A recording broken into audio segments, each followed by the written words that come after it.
Walayah itu berarti orang yang 100% hidupnya berhubungan dengan Allah, mencintai dan dicintai Allah. Di antara cirinya, kayak istilah dalam Al-Quran itu, la khaufun alaihim walahum yahzanun. Tidak ada rasa takut, tidak ada rasa sedih. Siapapun yang ngaku wali kok masih sering takut, takut miskin, takut kalah, takut jatuh, takut macam-macam, berarti dia bukan wali. Wali itu tidak takut apapun. Wong cuma dunia aja kok. Kalah tidak masalah, menang juga tidak kaget. Dia tidak takut apapun. Sukses alhamdulillah, tidak sukses biasa. Nah, itu berarti stabil. Itu wali, walaya. Apalagi sedih, tidak ada yang bikin dia sedih. Segalanya sudah skenario dari Allah. Itu berarti orang yang semacam ini sudah memasuki walaya. Oke, bismillah. Assalamualaikum warahmatullahi wabarakatuh. Baik, sekarang kita lanjutkan ke ngaji filsafat kita. Syekh Abdul Qadir Jailani, sufi yang paling populer di Indonesia, di anak benua India khususnya. Mungkin teman-teman yang di kampung-kampung, mungkin juga sampai hari ini masih ada tradisi manakib atau manakiban. Manakiban itu membaca riwayat hidupnya beliau Syekh Abdul Qadir Jailani. Sebenarnya memang masuknya Syekh Abdul Qadir Jailani lewat thariqatnya, namanya thariqat Qadiriyah. Tapi uniknya di Indonesia itu manakiban itu tidak cuma untuk ahli thariqah Qadiriyah, biasanya di kampung-kampung oleh kiainya ya semua ikut. Pokoknya manakiban. Meskipun hari ini banyak yang nyinyir terhadap manakib. Ada yang bilang bid'ah lah, ada yang bilang banyak hurufatnya lah, macam-macam. Biarlah yang nyinyir dengan kenyinyirannya. Kalau dibantah ya mudah gegeran. Manakib itu kan dari akar kata mangkobah. Mangkobah itu cerita tentang kebaikan atau kesolehan seseorang. Jadi manakib itu hanya untuk orang-orang baik. Tidak mungkin ada manakib Abu Jahal, itu tidak ada. Manakib Hitler itu tidak ada. Jadi manakib itu untuk orang-orang baik. Dibaca ya tidak apa-apa. Dari riwayat hidup mereka kita bisa mengambil banyak ibrah, banyak pelajaran. Nanti ada yang bilang mbok yo ngaji aja, baca Quran, baca hadis, sudah. Yo ngaji ya, baca hadis iya, baca manakib iya, kan tidak apa-apa. Yang ngelarang manakib kadang-kadang juga males ngaji, males baca hadis. Sudah, mereka sudah. Jalannya hidayah Allah itu kan lewat macam-macam. Kita kejar dari semua jalur. Entah nanti datangnya lewat mana. Mungkin baca Quran, baca hadis tidak paham-paham, diinspirasi oleh riwayat hidupnya para wali, orang-orang suci, terus terbuka kesadarannya. Kan mungkin saja. Jadi itu. Jadi tidak usah galau kalau ada yang kritik-kritik. Ya yang kritik silahkan jalan dengan jalurnya sendiri. Kita punya jalur sendiri. Oke, Syekh Abdul Qadir Jailani ini dikenal punya gelar Muhyiddin. Dikenal juga punya gelar Ghausul A'zam. Ghausul A'zam itu penolong besar. Kenapa penolong besar? Ya karena ajaran-ajarannya membuat kita sadar terus selamat di akhirat. Akhirat itu kan urusan besar. Kalau pertolongan urusan dunia aja kita sangat terima kasih, apalagi urusan akhirat. Makanya beliau digelari Ghausul A'zam. Dan Ghaus ini kan jenis wali ranking 2 kelihatannya, di bawah kutub. Jadi beliau wali besar. Nanti ada cerita seorang sufi hampir 2 abad sebelum Syekh Abdul Qadir Jailani yang sudah meramalkan bahwa besok ada wali namanya Abdul Qadir yang lebih besar dari hampir semua wali. Wali ini namanya Junaid. Jadi Syekh Junaid ini satu ketika waktu pengajian kayak gini tiba-tiba ekstase terus teriak-teriak. Kakinya ada di pundakku. Kakinya ada di pundakku. Murid-muridnya heran, ini guruku ini piye to ngaji kok tiba-tiba ngomong kakinya di pundakku.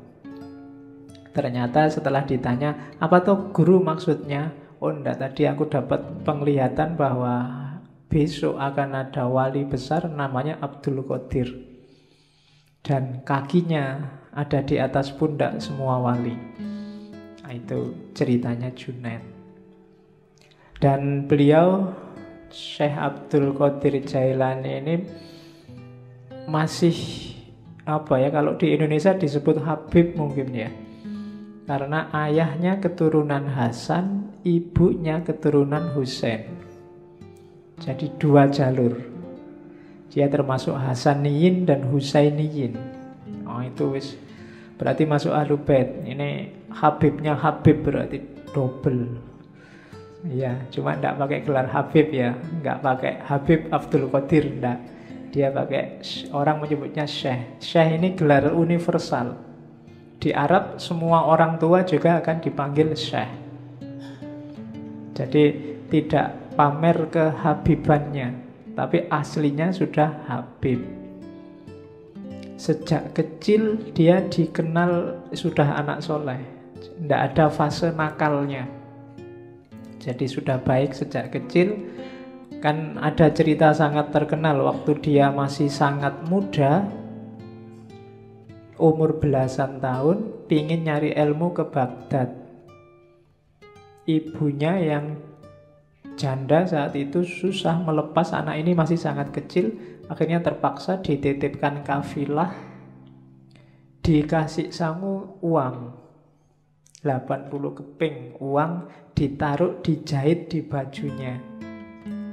Pesannya ibunya, sudahlah kamu berangkatlah cari ilmu, syaratnya satu, jangan bohong pada siapapun tentang apapun. Dan di tengah jalan ternyata dirampok kafilah ini, semua barang-barangnya diambil. Tidak ada yang nganggep si Abdul Qadir ini, sampai kemudian ada perampok yang tanya, kamu punya harta apa? Masih kecil. Abdul Qadir bilang, saya tidak bawa apa-apa, cuma tadi dititipin ibu, di bawah baju ini dijahit. Jadi perampoknya heran, kok kamu diem aja, kita juga tidak percaya kalau kamu punya barang, kok malah kamu cerita. Katanya Syekh Abdul Qadir Jailani muda, loh ibu saya pesennya nggak boleh bohong. Dan gara-gara ini kabarnya terus perampokannya nggak jadi, perampoknya tobat. Iya. Jadi itu yang saya sebut jalur hidayah itu dari mana saja. Maka orang yo nyari hidayah dari macam-macam. Jangan disalah-salahkan. Kalau amal itu amal kebaikan. Loh kan amal kebaikan yang lain banyak. Lah iya jalurnya banyak. Yang lain juga dilakukan macam-macam. Nanti dari salah satunya mungkin akan datang hidayahnya Allah. Nanti Syekh Abdul Qadir ini ada cerita waktu di Baghdad pingin daftar ke universitasnya Ghazali, Madrasah Nizamiyah, tapi nggak diterima. Ya mungkin ya kayak kalian mungkin ngelamar di kampus mana, UGM apa mana, terus ditolak. Nggak apa-apa, nggak usah galau. Si Abdul Qadir Jailani juga nggak diterima kok awalnya. Dari situ terus dia nyari guru-guru yang lain. Banyak gurunya, orang-orang suci, orang-orang terkenal. Termasuk yang paling dekat ada syekh namanya Syekh Hamad. Syekh Hamad ini penjual sirup di pasar, tapi termasuk seorang wali besar.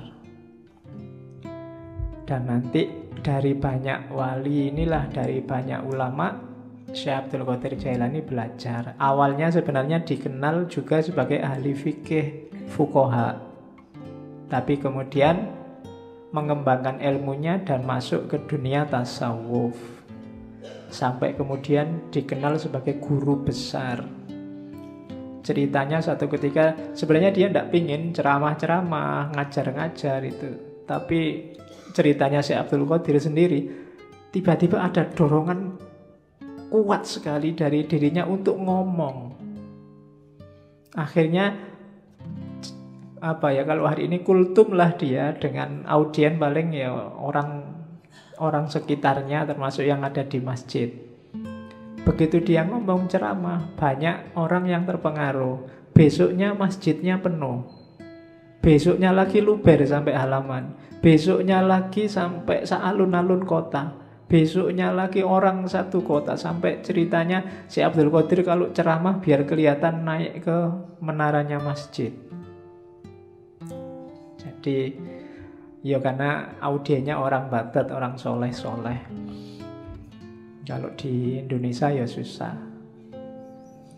Kamu ceramah sampai capek ya yang datang ya paling berapa zaman itu.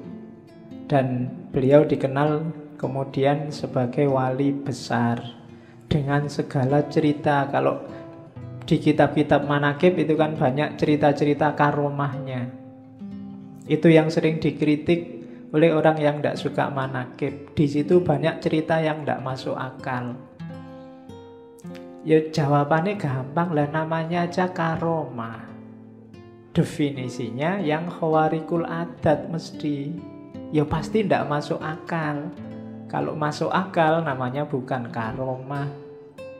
Kalau ndak aneh ya namanya bukan karomah. Itu kan sebagai bukti antara lain untuk menguatkan kewaliannya. Sama kayak Nabi dengan mukjizat. Mukjizat ya pasti nggak masuk akal.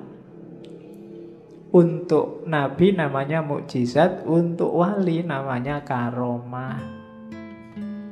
Jadi kalau ada orang mengkritik, di situ banyak peristiwa yang ndak masuk akal. Lah iya, makanya namanya karomah. Kalau masuk akal namanya peristiwa biasa. Jadi itu tentang manaqib. Kapan-kapan kita ngomong cara menyikapi kisah-kisah luar biasa. Kalau dalam tradisi antropologi namanya mitos.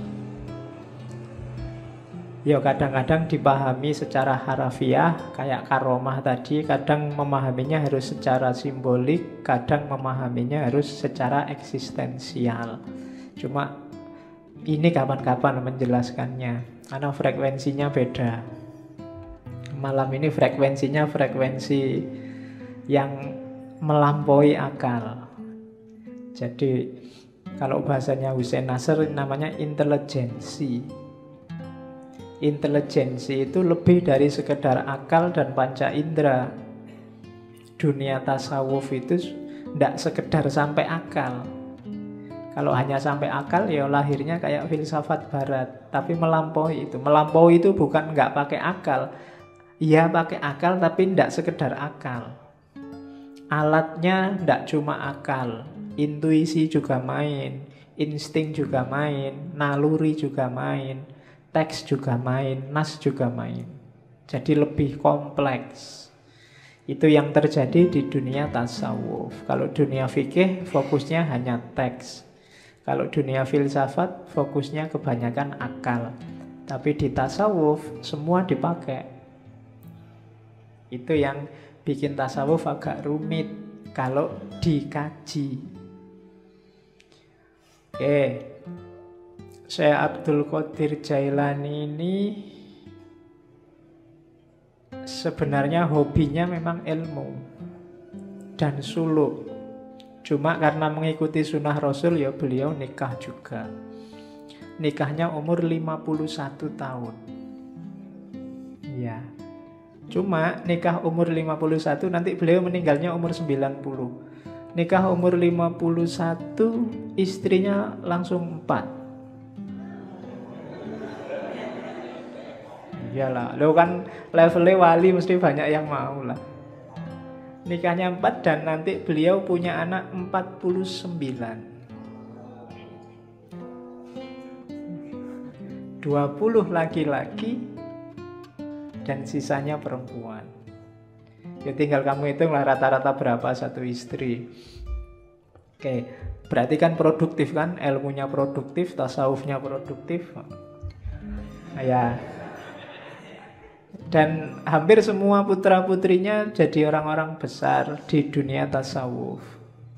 Beberapa kemarin keturunan ke-19 atau 17 itu diundang ke Indonesia. Yang saya ingat belakangan di waktu harlahnya Muslimat, itu keturunan Syekh Abdul Qadir Jailani keberapa. Terus beberapa tahun sebelumnya juga ada. Banyak yang memang jadi orang besar. Makanya kiai-kiai kalau di Jawa itu banyak yang istrinya lebih dari satu. Logikanya apa? Orang-orang ini kan dianggap orang-orang berkualitas. Nah, orang-orang berkualitas ini diharapkan melahirkan generasi yang berkualitas juga. Maka jangan sampai anaknya cuma sedikit, eman-eman. Bahasanya orang Jawa kan, yang bisa melahirkan macan kan hanya macan. Nah, orang-orang ini logikanya kayak macan. Jadi biar lahir banyak macan, anaknya harus banyak. Cuma untuk anaknya banyak kan ya istri satu mungkin agak berat, istrinya harus banyak juga. Nah, pakai alasan ini ya. Oke. Jadi kalau ada yang mau nikah lagi, saya ini tergolong macan loh. Iya, macan ompong. Oke.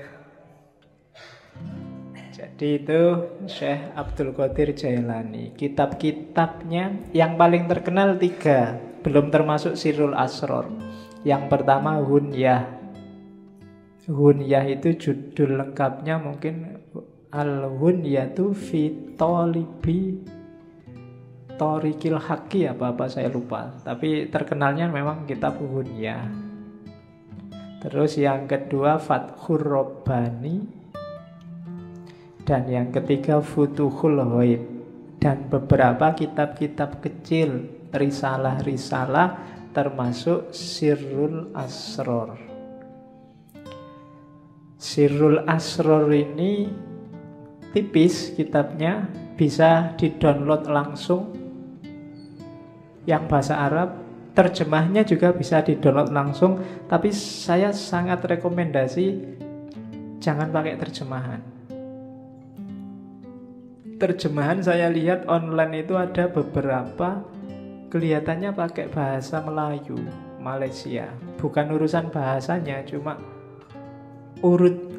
urutan apanya ya, cara menerjemahkannya agak bulat, susah dipahami. Mending langsung bahasa Arabnya bagi yang ngerti bahasa Arab. Atau yang pingin terjemahannya, beli terjemahan yang resmi. Biasanya yang dicetak jadi buku dan dijual bebas, itu lebih tertib. Karena banyak yang menerjemahkan sendiri, tidak karu-karuan terus diupload. Kalau pengen ngerti aslinya ya memang dari Arabnya. Kitab itu tipis, babnya ada 24. Di awal Syekh Abdul Qadir Jailani bilang kitab ini untuk murid-murid pemula. Jadi orang-orang pemula yang mau masuk ke dunia tasawuf. Babnya ada 24.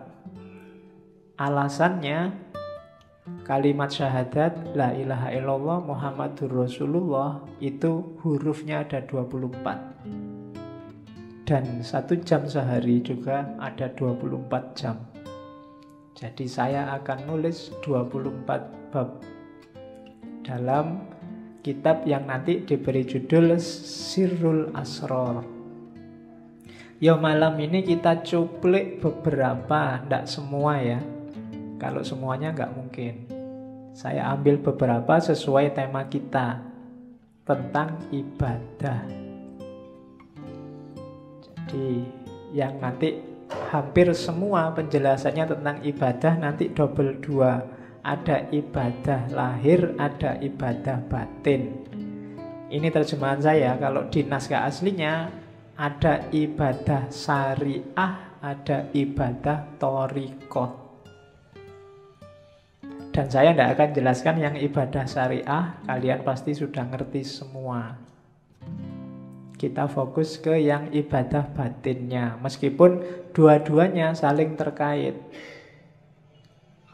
Nanti kita lihat dasar-dasarnya, kemudian kita lihat praksis ibadahnya. Oke, bismillah, dimulai.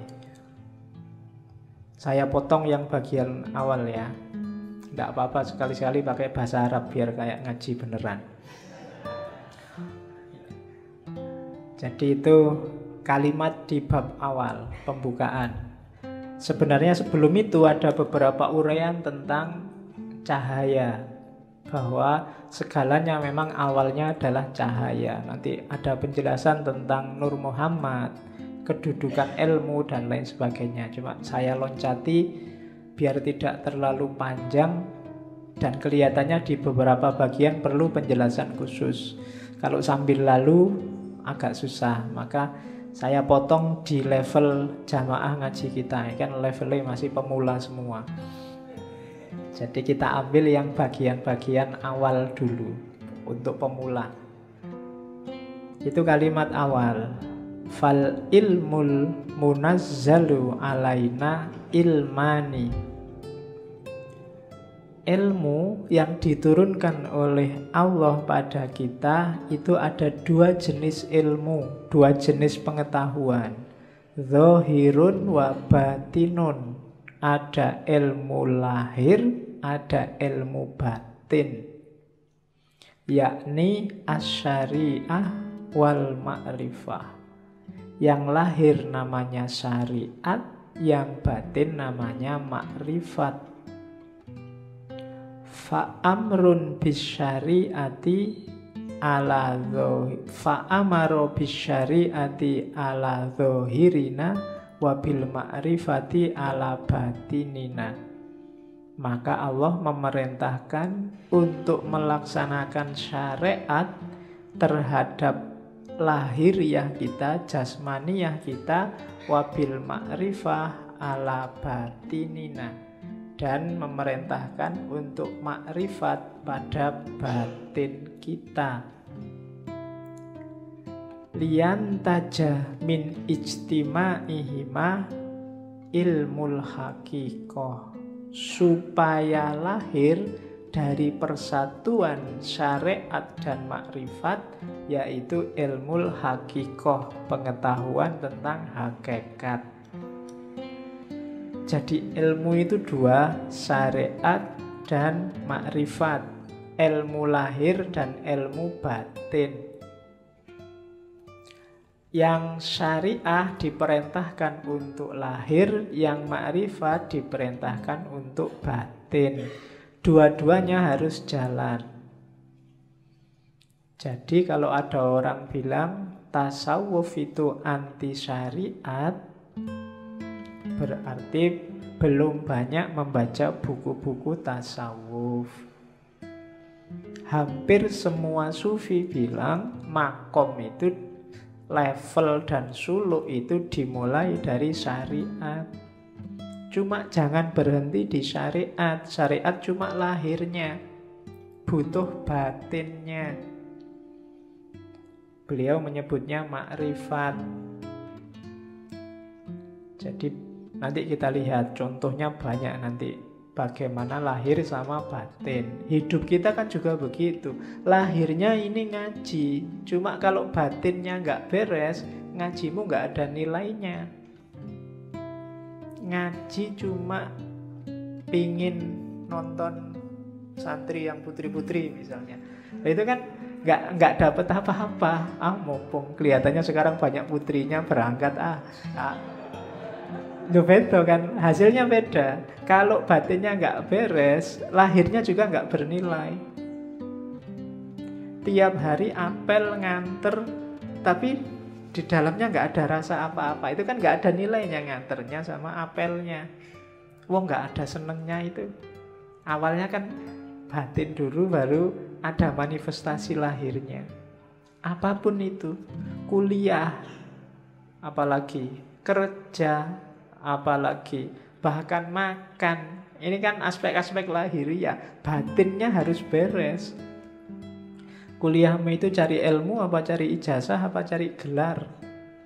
Makan itu biar kenyang apa biar hidup apa biar besar apa biar... Itu kan batinnya. Segalanya pasti ada lahirnya, ada batinnya. Dua-duanya harus beres. Batin juga enggak ada apa-apanya. Pak, saya ikhlas Pak ngaji itu Pak, tapi nggak pernah ngaji ya podo wae. Ya kan? Atau ngaji tapi niatnya ndak ikhlas, sama aja. Jadi harus gabung. Pak, saya kuliah itu ndak ngejar ijazah Pak, saya ndak ngejar gelar.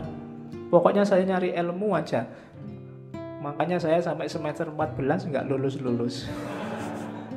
Wong memang nggak pernah masuk, nggak pernah datang ke kampus. Jadi podo wae, lahirnya nggak beres. Dua-duanya harus beres. Kalau dua-duanya harus beres, akan ketemu namanya ilmul hakikoh. Kebenaran yang sejati, hakiki. Oh, ini toh hakikatnya. Itu loh. Kita melakukan banyak sekali religious service, cuma kita nggak pernah ada O-nya. Oh, sholat itu berarti rahasianya ini toh. Oh, puasa itu berarti ini yang dimaksud oleh Allah. Oh, zakat itu. Kalimat O ini menunjukkan kamu sudah menemukan hakikat. Jadi, oh, intinya ini ternyata yang tiap hari saya lakukan itu. Itu bisa ketemu kalau gabung antara lahir dan batin, syariat dan hakikat. Itu kan di surat Ar-Rahman disebut terusannya marojal bahroini yaltaqiyan bainahuma barzakhul la yabghiyan. Jadi dua laut yang dibiarkan oleh Allah mengalir kemudian bertemu. Dua laut itu tafsirannya Syekh Abdul Qadir Jailani ya syariat dan makrifat. Ketika yaltaqiyan melahirkan hakikat. Bainahuma barzakhun, tapi la yabghiyan. Di antara keduanya ada batasnya, ada bedanya, tapi la yabghiyan, tidak saling menafikan, tidak saling menghoibkan. Dua-duanya penting, saling butuh. Wa illa famujarrodu ilmi dzahir la tahsulul haqiqah. Kalau tidak ada makrifat, tidak ada batin, maka ilmu lahir saja tidak akan bisa menemukan hakikat. Wala yasilu ilal maksud, dan tidak akan ketemu maksudnya. Wal ibadatu, dan ibadah itu, wal ibadatu al-kamilatu, yang sempurna, bihima, berdasarkan keduanya, la biwahidihima, tidak karena salah satunya. Jadi harus ada dua-duanya. Wa ma khalaqtul jinna wal insa liya'budun, dan tidak aku ciptakan jin dan manusia kecuali untuk menyembahku. Tafsirnya Syekh Abdul Qadir Jailani, liya'buduna itu ai sekaligus liya'rifuni, supaya kenal aku, supaya makrifat. Jadi ya'bud itu ibadah zahir, di situ terkandung liya'rifuni, supaya kenal Allah, supaya makrifat. Kenapa? Ya, faman lam ya'rifhu kaifa ya'budhu. Barang siapa, karena siapa yang tidak mengenalnya, bagaimana dia bisa menyembahnya? Kita bisa ibadah. Ibadah itu kan melayani Allah, mengabdi pada Allah. Lah kalau kita tidak kenal Allah, tidak ada aspek makrifatnya, tidak ada aspek batinnya, gimana kita bisa melayani Allah, memenuhi permintaannya Allah? Jadi dua-duanya harus saling ada, saling mendukung, saling membantu untuk mewujudkan hakikoh, pemahaman akan kebenaran yang sejati. Itu dasarnya. Makanya malam ini saya kasih judul ibadah lahir dan ibadah batin. Ini loh rankingnya katanya Syekh Abdul Qadir Jailani. Tadi kan ilmu itu dua jenis. Kalau di ranking, ilmu itu dari lahir masuk ke batin. Batin itu tadi kan ke dalam sama sekali. Jadi ilmu paling kelihatan itu ilmu lahir. Isinya perintah, larangan, hukum, halal, haram, sunnah, mubah, dan lain sebagainya. Itu ilmu lahir. Boleh ngerokok apa enggak boleh? Boleh, apalagi. Itu kan hukum semua. Facebook itu haram apa halal? WA itu haram apa halal? Kan gitu. Itu ilmu lahir. Kalau lahir saja tanpa batin, ya nanti kayak ayat tadi, tidak nyampe maksudnya.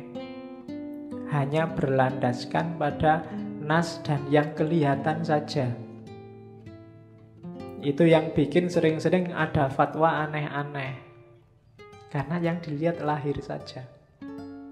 Saya lupa dulu di Mesir ada fatwa untuk menghindari zina mata, zina macam-macam. Misalnya nanti kita sekantor sama perempuan yang bukan muhrimnya, maka disarankan yang laki-laki ini boleh nyusu dulu sama perempuan ini. Kalau sudah nyusu kan jadi anak susuan halal, bukan lagi. Loh ada kan yang gitu loh. Dulu saya lupa Mesir apa mana itu mufti yang fatwanya aneh. Jadi biar kalau kita berdua sama perempuan bukan muhrim satu ruangan kan nggak boleh. Biar halal, nyusulah dulu. Kalau sudah nyusu, jadi anak susuannya. Halal sekarang. Loh. Enak ya kalau gitu. Oke. Tapi nggak usah minta nyusu ya di masjid. Oke. Loh kalau mempertimbangkan lahir cuma itu, bisa memainkan dalil. Untuk tidak begitu ya masuklah ke level yang lebih dalam, ilmu batin. Ilmu batin level paling bawah, level paling dangkal itu batinnya syariat, namanya thariqah. Di dalam thariqah ada yang lebih dalam, namanya makrifat. Di dalam makrifat ada yang lebih dalam, yaitu hakikat. Itu yang katanya Syekh Abdul Qadir Jailani, batinul bawatin. Batinnya batin. Jadi lapisan paling luar syariat, lapisan di dalamnya thariqah. Di dalam thariqah ada makrifat, di dalam makrifat ada hakikat.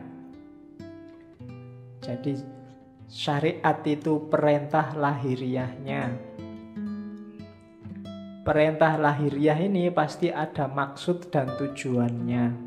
Kesanalah kita menuju maksud dan tujuannya. Itulah namanya thariqat. Kalau kita menuju ke sana, kita akan menemukan pemahaman. Oh, rahasianya ini toh. Itulah makrifat. Kalau sudah gabung semua, syariat, thariqat, makrifat, kita akan sampai pada makom namanya hakikat. Menemukan kebenaran yang hakiki dan sejati. Beberapa sufi menganggap makrifat sama hakikat ini satu level. Orang yang sudah ngerti hakikat pasti dia makrifat. Orang yang makrifat pasti kenal hakikat. Jadi yang jelas ada syarak, syariat, jalani itu.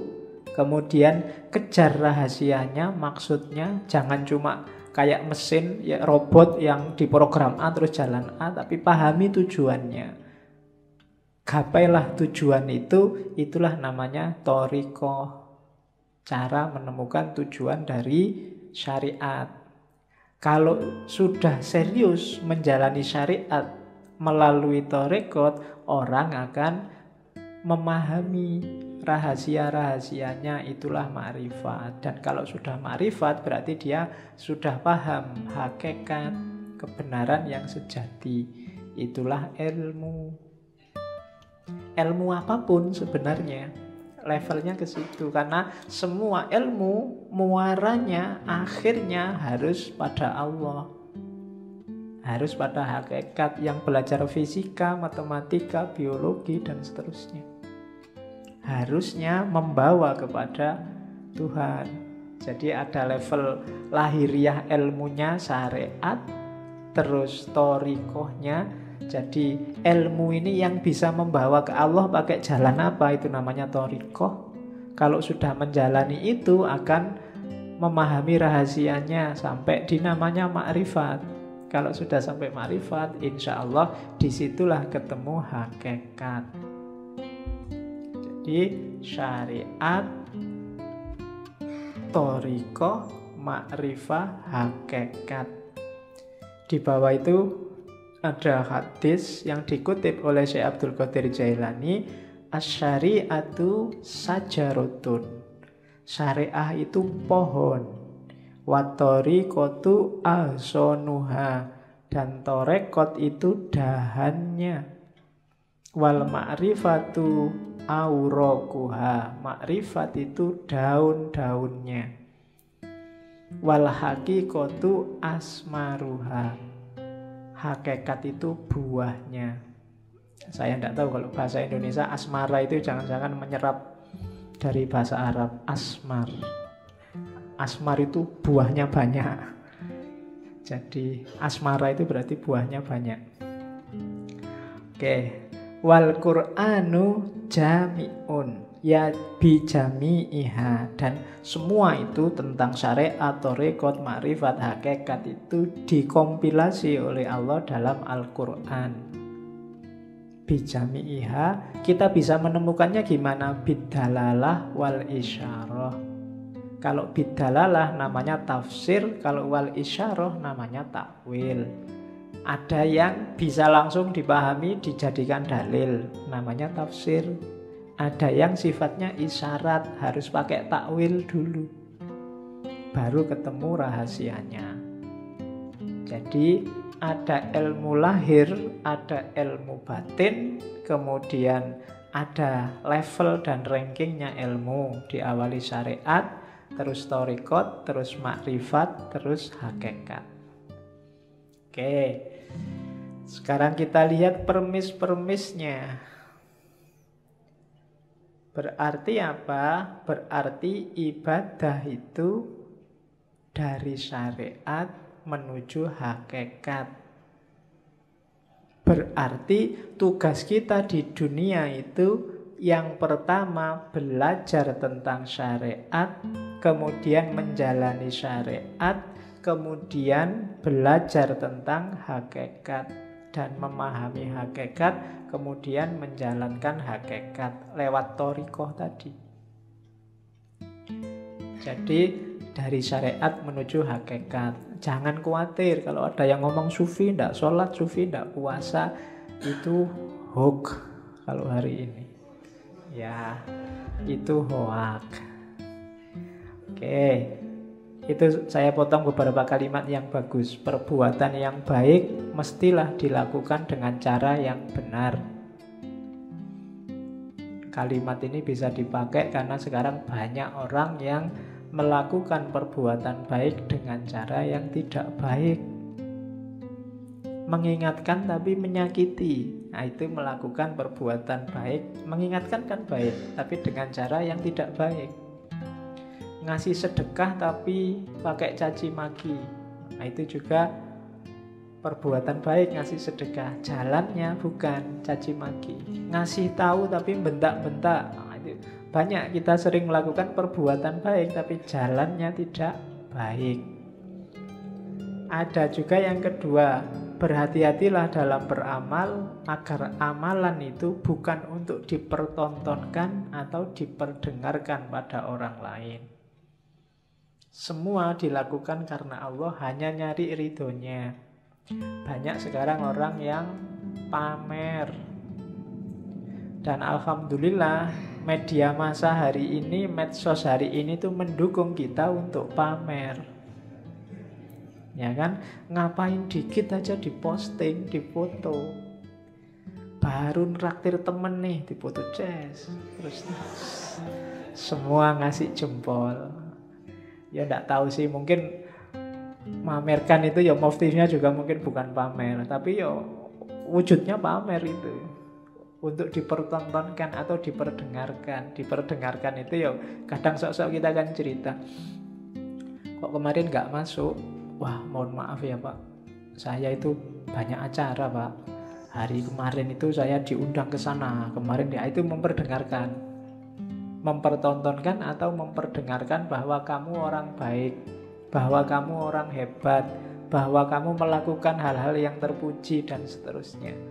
Hati-hati, katanya Syekh Abdul Qadir Jailani, nilai amalmu bisa rusak. Jadi hati-hatilah. Ya memang kita wajib melakukan kebaikan, cuma jangan sampai sudah capek-capek berbuat baik tidak ada nilainya, karena ujungnya hanya pamer. Ujungnya hanya ingin dilihat atau didengarkan orang lain. Yo, hati-hati, tidak akan ketemu hakikat. Syariatnya benar nolong orang, tapi yo karena dipamer-pamerkan, mungkin hasilnya ya cuma dipuji orang. Hakikat amalnya hilang. Jadi berbuat baik itu dari syariat menuju hakikat, kemudian pakai thariqat yang baik, dan motifnya harus ikhlas. Ikhlas itu hendak mempertimbangkan efeknya. Apakah dipuji orang, apakah dicaci orang. Kalau memang baik, dijalani aja. Nah, itu rumusnya yang pertama untuk ibadah. Rumus kedua, untuk amalan kita bernilai, kita harus mau namanya tafakkur. Kenapa? Yo, kita itu manusia, sok-sok keliru, sok-sok salah, kadang-kadang tidak pas. Biar pas apa? Ya sering-sering kita renungi perbuatan kita sendiri. Tadi aku ngaji ngapain ya? Niatnya apa? Yang dilakukan apa? Di kampus tadi ngapain aja ya seharian? Padahal aku punya tugas apa? Atau cuma ngobrol aja di kampus berjam-jam. Kemudian itu namanya tafakkur. Kalau malam sempatkan untuk tafakkur, katanya Syekh Abdul Qadir Jailani. Orang yang tidak pernah tafakkur itu tidak akan naik level.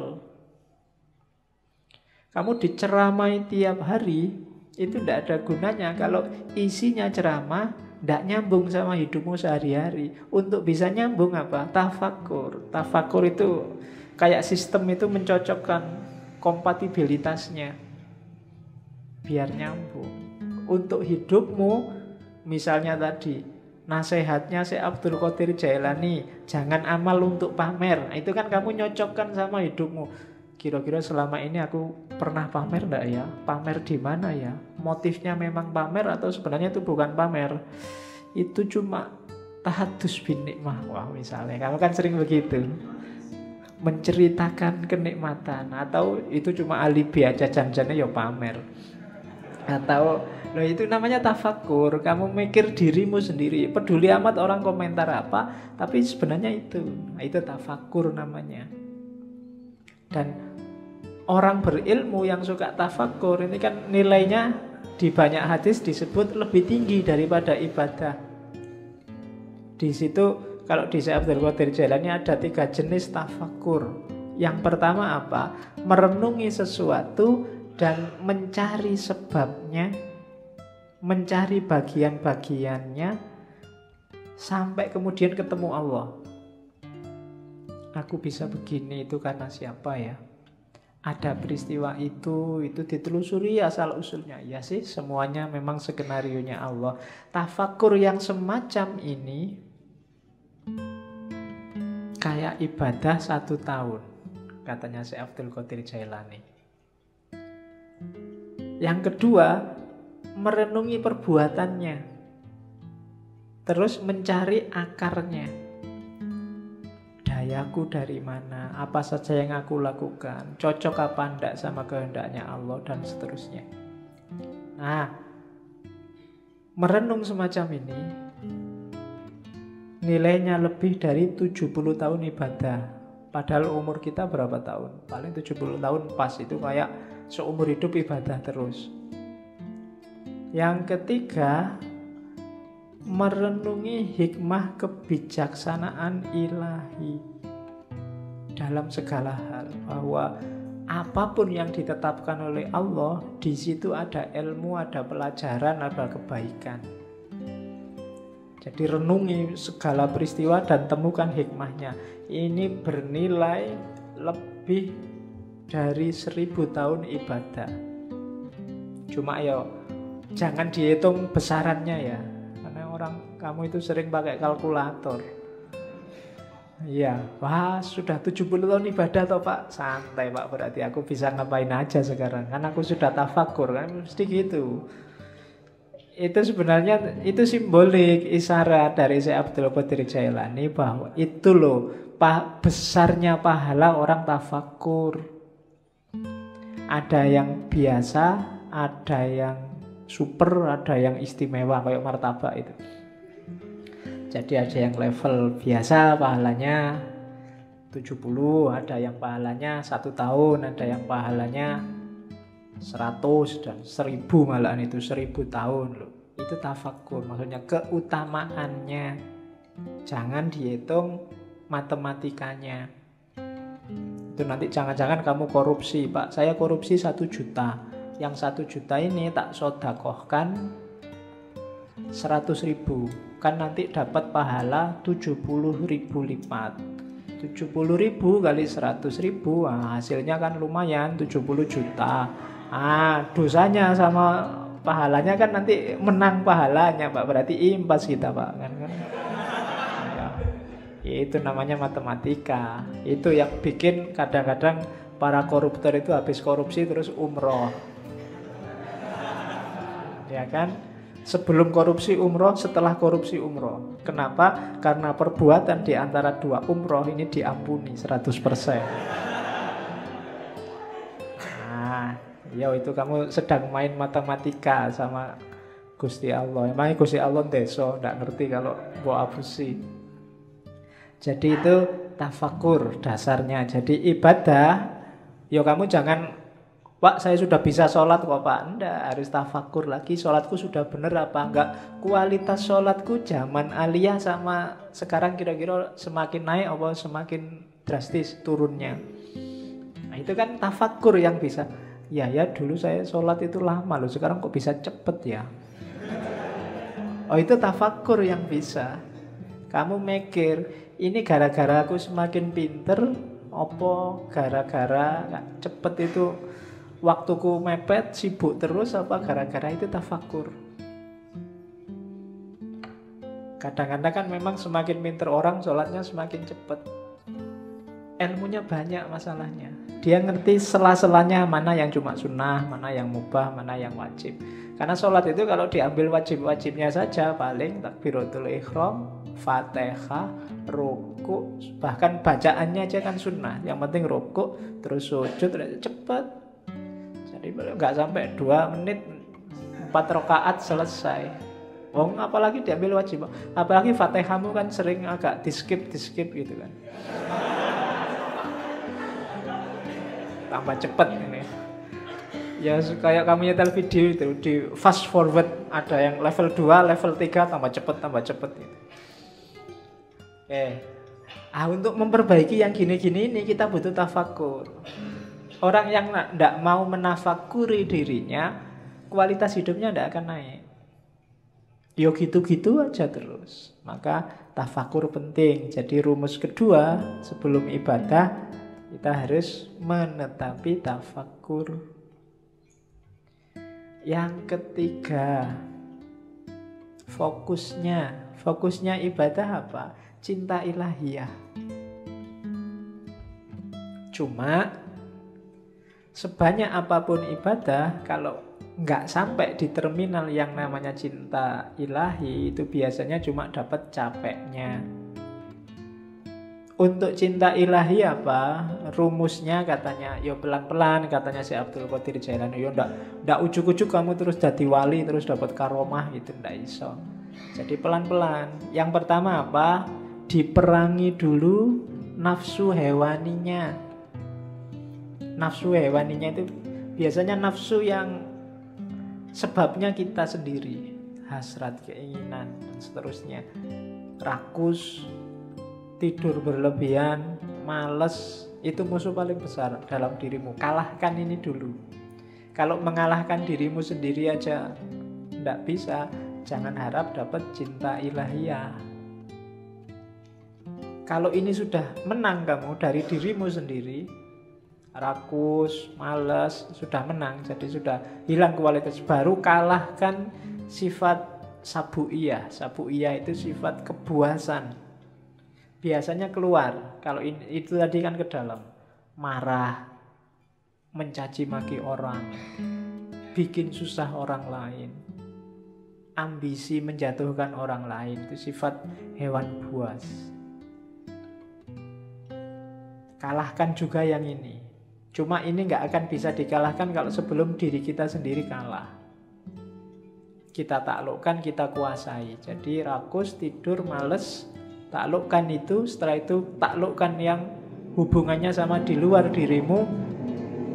Dan yang ketiga, bersihkan dari semua sifat jahat, angkuh, sombong, iri, dendam, tamak. Buang itu semua. Baru setelah itu kita bisa bersih. Bahasanya kita bisa sadar. Sebelum itu semua kalah, kita tidak akan sadar bahwa kita itu keliru, kita itu salah, kita itu juga berdosa.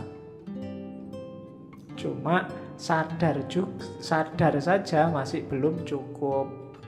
Kita harus naik kelas, kan begitu.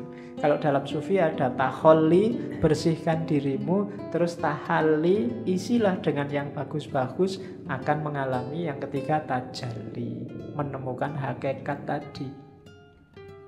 Jadi bersihkan semua karakter jelek, isi dengan yang bagus-bagus, kita akan dapat cinta ilahi.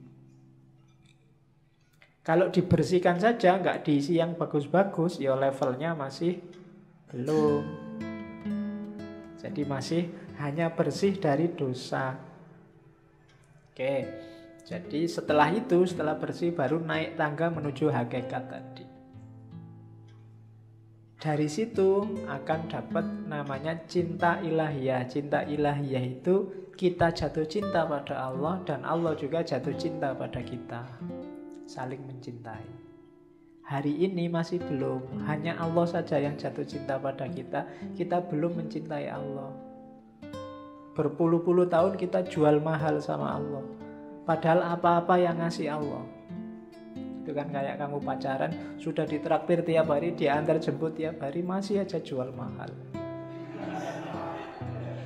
Itu kurangnya apa Allah sama kita. Kita belum masih cinta sama dia, belum. Padahal kita tiap hari minta, berdoa itu kan minta sama Allah. Tapi disuruh membersihkan diri nggak mau. Alamatnya kita memang belum jatuh cinta sama Allah. Jadi kasihan Allah, bertepuk sebelah tangan cintanya.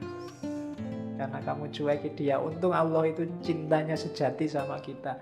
Jadi ndak mutung, ndak patah hati, terus kamu ditinggal, ndak. Kamu ditunggu sampai kamu jatuh cinta padanya. Ya. Cuma kamunya jual mahal. Saya tidak tahu kapan kamu sadar bahwa terlalu mahal kamu menjualnya sama Allah. Turunkan dikit lah harganya. Oke, ya kan? Apel sehari 5 kali. Itu pun waktu apel kamu cuek. Bayangkan loh, kalau kamu punya pacar terus pacarmu apel tapi pacarmu cuek, diajak ngomong tapi pikirannya kemana, lihat kemana-mana, tidak fokus sama yang diajak ngomong, itu kan tidak enak. Dan tiap hari Allah kamu gituin. Waktu kamu sholat pikiranmu kemana-mana, tidak merasa sedang berhadapan dengan dia. Itu kalau manusia biasa sudah nangis-nangis itu, sudah minta putuskan saja aku sedikit. Cuma Allah enggak, karena Allah sangat sayang pada kita, Rahman dan Rahim. Maka ini tipsnya dari Syekh Abdul Qadir Jailani.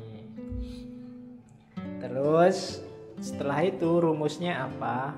Untuk ibadah wujudkan tasawuf, untuk menggarap batinnya. Ini juga ada di Sirul Asror. Tasawuf itu apa? Tasawuf itu kan dari 4 huruf, ta, sod, wawu, sama fa. Taknya itu taubat, perbaikan diri di level apapun, awalnya harus taubat. Taubat itu menyesali kesalahan yang lama, kemudian membangun diri dengan perbuatan-perbuatan yang baik. Itu taubat, harus taubat dulu. Kalau merasa benar terus, orang yang selalu merasa benar itu biasanya berat kalau disuruh taubat. Dia merasa sudah full, wis apik, wis bener, tidak mungkin salah aku. Berarti wong sudah merasa paling benar, ya tidak mungkin taubat sudah. Maka katanya Syekh Abdul Qadir Jailani, levelnya pertama, mau melakukan apapun yang baik, syaratnya harus tobat. Bersihkan diri dulu. Karena ibaratnya kayak air, kalau campur sama kotor, hasilnya mesti kotor. Entah airnya dulu apa kotorannya dulu. Seperti apapun situasinya, maka harus bersih. Air kotor diisi apapun, ya statusnya tetap kotor. Dia harus dibersihkan dulu. Maka taubat yang pertama-tama. Setelah itu sofa. Sofa itu kesucian, ketentraman, kebahagiaan. Syaratnya untuk sofa, syaratnya untuk suci adalah, untuk tenang adalah, untuk tentram adalah bebas dari keterikatan dunia. Yang bikin kamu hari ini cemas, sumpek, galau, ndak konsentrasi, ndak bisa jatuh cinta sama Allah, hidupmu ndak jelas ke utara ke selatan, pasti urusan dunia. Begitu dunia kamu letakkan di ranking bawah, hidupmu mungkin lebih santai, lebih tentram, lebih tenang. Cuma kenapa kok kamu gampang galau, gampang cemas hari ini? Kemungkinan besar dunia levelnya atas dalam hidupmu. Jadi yang kedua sofa.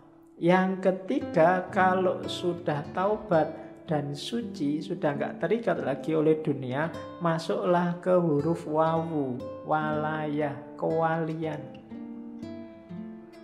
Walayah itu berarti orang yang 100% hidupnya berhubungan dengan Allah, mencintai dan dicintai Allah. Di antara cirinya, kayak istilah dalam Al-Quran itu, la khaufun alaihim walahum yahzanun. Tidak ada rasa takut, tidak ada rasa sedih. Siapapun yang ngaku wali kok masih sering takut, takut miskin, takut kalah, takut jatuh, takut macam-macam, berarti dia bukan wali. Wali itu tidak takut apapun. Wong cuma dunia aja kok. Kalah tidak masalah, menang juga tidak kaget. Dia tidak takut apapun. Sukses alhamdulillah, tidak sukses biasa. Nah, itu berarti stabil. Itu wali, walaya. Apalagi sedih, tidak ada yang bikin dia sedih. Segalanya sudah skenario dari Allah. Itu berarti orang semacam ini sudah memasuki walaya. Kalau sudah tobat, sofa, walayah, terakhir dia masuk ke fana. Fana itu, kalau tadi kan dunia nggak dianggap penting. Ketika masuk fana, bahkan dirinya sendiri juga nggak penting. Yang penting hanya Allah. Kalau ngomong itu representasi dari keinginan Allah. Kalau melakukan sesuatu itu bukan keinginannya, bukan keinginanku, tapi keinginan Allah. Meninggalkan sesuatu bukan mauku, tapi maunya Allah. Itu berarti orang sudah fana. Egonya sudah dibakar habis. Hanya Allah yang jadi fokusnya. Jadi siapapun yang cita-citanya jadi sufi, paling tidak ikuti huruf-huruf tasawuf. Ta, sod, wawu, dan fa. Taubat, sofa, suci, kemudian walayah, wilayah, masuklah dalam perlindungan Allah, wilayah, dan fana. Nah itu ibadah harus membawa ke sini. Ibadah itu diawali dari taubat, dalam pelaksanaannya harus tenang, tentram, sofa, suci, tanpa motif apapun, lillahi ta'ala, nggak ada dunia yang ikut. Kemudian yang ketiga, wilayah, pasrah 100% pada Allah, baru mencapai fana. Itu batinnya ibadah harus ada ini. Jadi setelah tadi menuju cinta ilahi, selanjutnya mewujudkan tasawuf.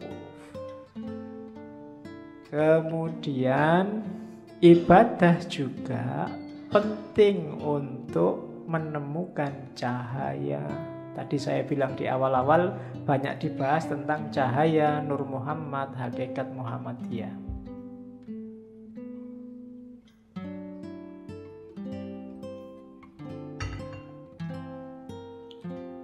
Yang ingin mengerti Nur Muhammad, hakikat Muhammadiyah, didengarkan ulang aja rekaman waktu Ibnu Arabi.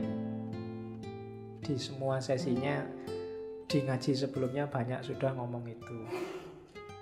Cuma malam ini sengaja nggak saya ulang karena Syekh Abdul Qadir Jailani insya Allah beberapa kali masih akan kita kaji, entah di sesi tema apa. Malam ini kita fokus ke ibadah. Jadi ibadah juga satu jalan untuk menemukan cahaya nur. Ya cahaya primordial, cahaya sejati kan yang Nur Muhammad sama hakikat Muhammadiyah. Ya meskipun NU nggak usah nyari hakikat Nahdlatul Ulama. Urusannya beda. Jadi katanya Syekh Abdul Qadir Jailani, ibadahmu itu membawa manfaat maksimum. Ibadahmu akan sejati apabila bisa memantulkan cahaya ilahi. Untuk bisa ke sana, hatinya, jiwanya harus bersih. Sholatmu itu akan banyak manfaatnya kalau hatimu jernih, memantulkan mau dan maksudnya sholat yang sejati. Kenapa selama ini ibadah kita rasanya kok formalitas, tidak ngefek sama sekali dengan kehidupan kita? Karena kita ada dalam kegelapan. Orang yang gelap itu kan tidak kelihatan apa-apa. Sejatinya yang dia lakukan dia tidak paham, hakikat yang dia pahami, yang dia jalani juga dia tidak ngerti. Kenapa begitu? Karena hatinya gelap. Akalnya mungkin masih jalan, masih cerdas, bisa ngeritik sana, ngeritik sini, bisa ngomongnya kelas tinggi, tapi hidupnya sehari-hari tidak mencerminkan yang diomongkan, tidak mencerminkan yang diceramahkan kemana-mana. Kenapa begitu? Ya kalimatnya hanya berhenti di mulut. hidupnya sendiri, bukan cerminan itu. Kenapa kok hidupnya tidak jadi cerminan? Karena hatinya gelap. Menangkapnya pakai akal dia canggih, tapi menangkap pakai hati tidak bisa. Kenapa? Hatinya gelap. Nah, maka di antara syaratnya ibadah biar maksimum manfaatnya, singkaplah kegelapan hati. Bersihkan hatimu. Kalau katanya Ghazali, kotorannya hati itu kayak satu titik kotor di kaca. Kalau masih awal-awal, segera kamu bersihkan, mudah. Tapi kalau kamu biarkan lama, apalagi terus ditambah kotoran lagi, tambah kotoran lagi, lama-lama gelap dan membersihkannya susah. Akhirnya yang gelap pun kamu anggap terang, karena kamu nggak pernah ngerti terang. Jadi yang jelek kelihatannya jadi bagus. Kenapa? Karena belum pernah lihat cahaya yang baik, cahaya kebaikan. Sehingga yang jelek inilah dianggap inilah yang bagus. Kenapa begitu? Karena batinnya sudah gelap. Ya semakin mengerakkan membersihkannya tambah susah. Apalagi sama orang pinter. Orang pinter itu barang salah dia bisa muter-muter jadi benar. Sudah jelas-jelas ada buktinya, kadang-kadang ada CCTV-nya, masih bisa bikin alasan biar benar. Itu jagonya akal. Menunjukkan canggihnya akal, tapi sekaligus menunjukkan gelapnya hati. Hati itu tidak bisa dibohongi. Hati itu kalau salah dia akan bilang salah, kecuali dia sedang gelap. Kalau dia sedang gelap, ya dia tidak bisa melihat mana yang sejati. Nah, hati yang gelap itu terhijab oleh amal-amal buruk. Membersihkannya gimana? Ya agak susah memang, tapi katanya Syekh Abdul Qadir Jailani, ayo diupayakan. Yang pertama apa? Cari pengetahuan.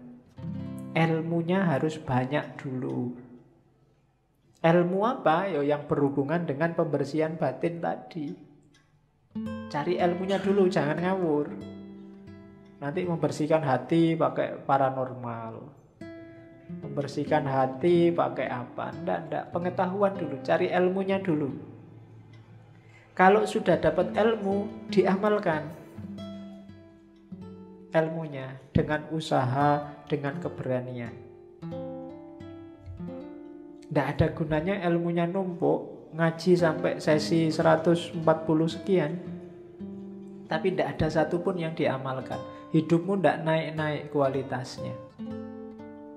Ada pengetahuan, amalkan. Setelah itu, gunakan ilmumu untuk menaklukkan egomu. Tadi, menaklukkan dirimu. Dirimu harus ada di bawah kendali hati yang jernih, yang bercahaya.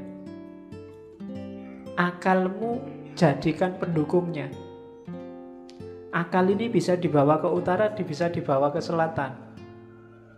Akal ini pasukan yang paling kuat. Kalau kamu pakai mendukung kebaikan, ya dia kuat. Kamu pakai mendukung kejahatan, dia kuat juga.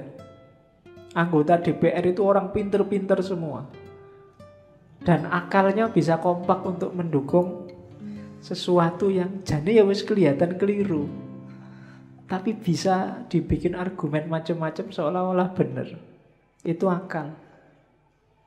Sebentar lagi mungkin perang Korea sama Amerika. Banyak yang tidak setuju perang.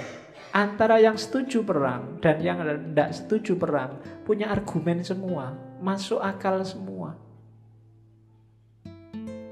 Itu akal. Kemarin waktu pilkada Jakarta, yang pro Ahok pakai akalnya juga, yang anti Ahok pakai akalnya juga. Itu akal. Maka akal itu tergantung dia dibawa kemana. Yang bisa menemukan yang sejati itu hati, kolbu. Cuma kolbu yang bisa menangkap cahaya. Karena dia tidak mencari keluar, tapi memantulkan yang di dalam. Hanya saja syaratnya dia harus dalam kondisi jernih. Untuk menjernihkan prosesnya pengetahuan, kemudian diamalkan. Untuk selanjutnya kuasai dirimu biar nggak dikuasai oleh egomu. Nah, ini rumusnya. Ini kalau diceramahkan gampang. Enteng tau, cuma ngomong aja kan enak. Menjalankannya yang berat. Dan gak usah dianggap saya ngomong kayak gini terus, wah Pak Faiz berarti sudah gitu. Lambemu. Ya, yo kalau ngomong gini ini rumusnya kan tetap usikum wa nafsi. Iyo ngandani diriku sendiri juga. Oke, kalau saya sudah bisa gini aku tadi wali, nggak mau ngaji di sini. Oke, terus kalau sudah jadi wali, tema ngajinya nggak mungkin lagi ketemu Karl Marx, nggak mungkin lagi ketemu Nietzsche. Terus, nah, godaannya sekarang. Ini yang paling menarik, godaan. Oke ya. Yang pertama, orang yang berilmu, bukan ilmu agama ya, ilmu lahir, itu biasanya godaannya adalah alam materi, dunia. Orang yang ilmunya level syariat, itu godaannya keduniaan biasanya. Istrinya nambah, atau kekayaannya double, atau ngaji pakai tarif, atau macam-macam. Ini godaannya orang berilmu yang ilmunya masih syariah. Syariah ilmu ya, bukan syariah fakultas. Jadi syariat ilmu lahiriah tadi itu biasanya digoda oleh materi. Kalau orang levelnya di atasnya dikit, menyebutnya ahlul hikmah, orang pinter, godaannya adalah alam malakut. Alam malakut ini alam rohani. Nikmatnya ilmu, nikmatnya yang gitu-gitu biasanya sering menjebak. Yang rohaninya. Kalau orang setengah jalan sufi itu kan juga masuk orang bijaksana. Itu biasanya godaannya karomahnya. Bisa apa dikit sudah bangga, sudah sombong. Baru ngerti dikit, baru ngaji 1-2 kali ngerti apa-apa merasa wis pointer. Nah, itu godaannya orang bijak. Jadi biasanya tergoda oleh alam malakut, dunia abstrak, dunia metafisik. Kalau ada orang lain, itu orang levelnya masih materi, ilmunya masih ilmu duniawi. Ilmuku loh ilmu akhirat, ilmuku ilmu metafisik, filsafat kelas tinggi dan seterusnya. Itu godaannya orang pinter. Godaannya ahli hakikat itu sifat-sifat ilahiyah, membanggakan dirinya sendiri. Aku kok bisa kayak gini ya. Berarti ini rasanya ekstase itu. Orang lain belum ngalami, aku sudah ngalami. Itu godaannya sudah. Terjatuh dalam kesombongan, kebanggaan diri. Sama jatuhnya juga pada egonya. Jadi yang satu digoda oleh materi, yang satu digoda oleh metafisik, alam malakut, dan yang satu digoda oleh sifat-sifat ketuhanan, sifat ilahi. Jadi orang baik terus kagum. Kok bisa ya aku sedermawan ini? Itu penyakit sudah. Nggak nyangka loh aku bisa sholat malam rutin sekarang. Wah, kok bisa ya aku ikhlas gini, semua hartaku tak kasih, ada temenku tak kasih. Loh, itu penyakit. Itu godaannya para salik. Siapa saja yang merasa puas pada salah satunya, saat itu juga dia mandek. Mandek itu apa? Ya berhenti di situ dia. Yang syariah, orang berilmu berhenti di materi. Para pejalan kaki, para filosof ahli hikmah berhenti di alam malakut. dan ahli hakikat yang sudah puncak berhenti di alam sifat-sifatnya ilahi. Semuanya belum nyampe, berhenti di sana, tidak bisa meneruskan langkah. Maka hati-hati dengan jebakan-jebakan ini.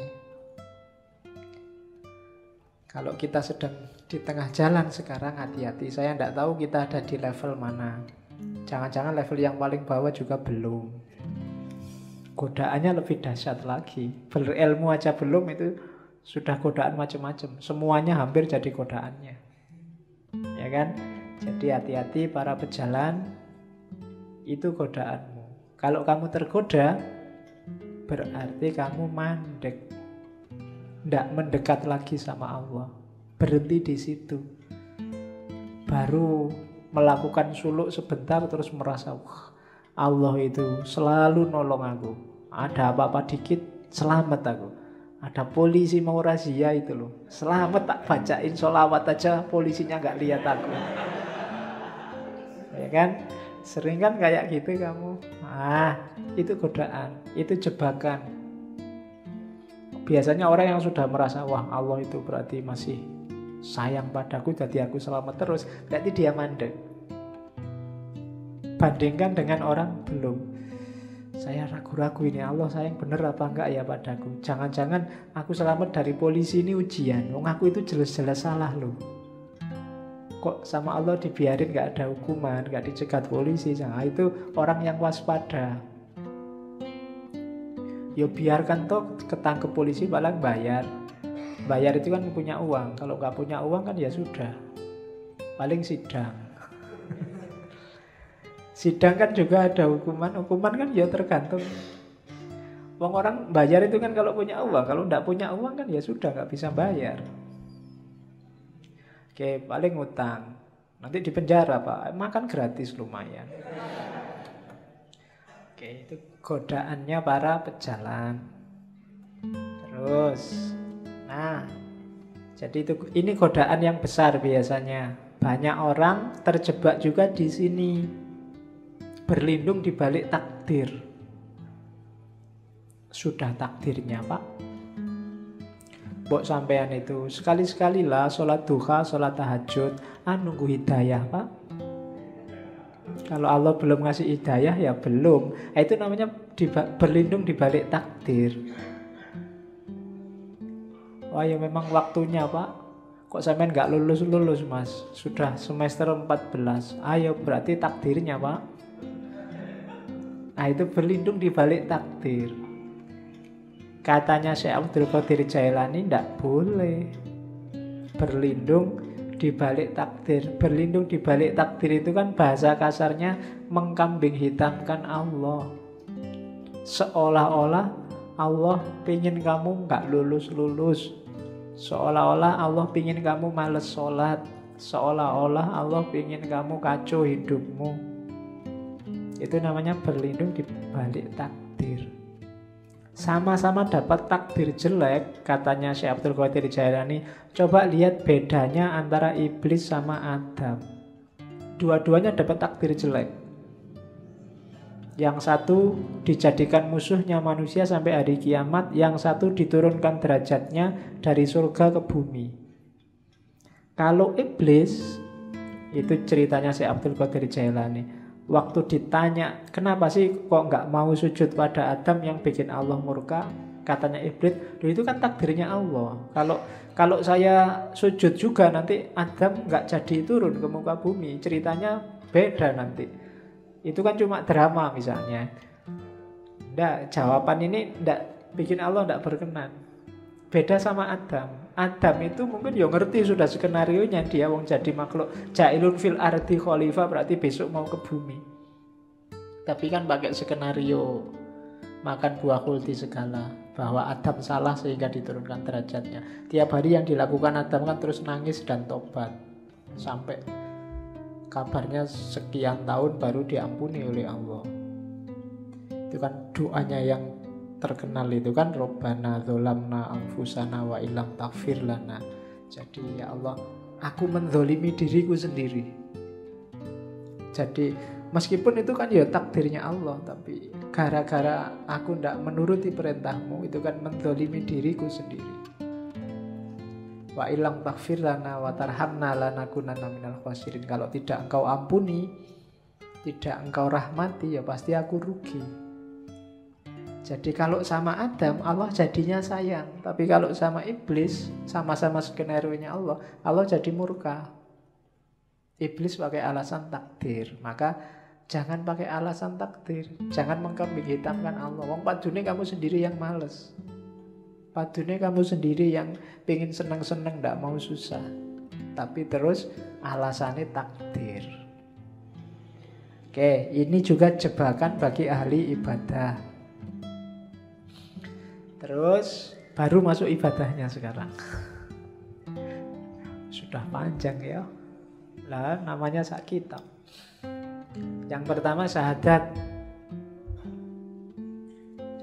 Syahadat itu ya kesaksian, diucapkan lewat mulut, diyakini lewat hati, dan diinternalisasi dalam kehidupan sehari-hari. Tidak boleh hanya mulut saja. Oh, saya sudah syahadat loh Pak. Tidak, bukan itu. Kalau ada orang diskusi, wah kamu sudah kafir, sekarang harus syahadat lagi. Itu syahadat mulut itu namanya. Kafirnya juga mungkin hanya kafir di mulut. Tidak hakiki. Syahadat yang hakiki itu apa? Kalau di Sirul Asror ada 12 kualitas diri yang harus dimasukkan dalam hidup kita paling tidak. Ada la ilaha illallah, ada Allah, ada Hu. Ini yang sering ditanyakan orang. Saya banyak ditanya tentang Hu ini. La ilaha illallah itu level awal. Hidup kita itu kan variabelnya banyak.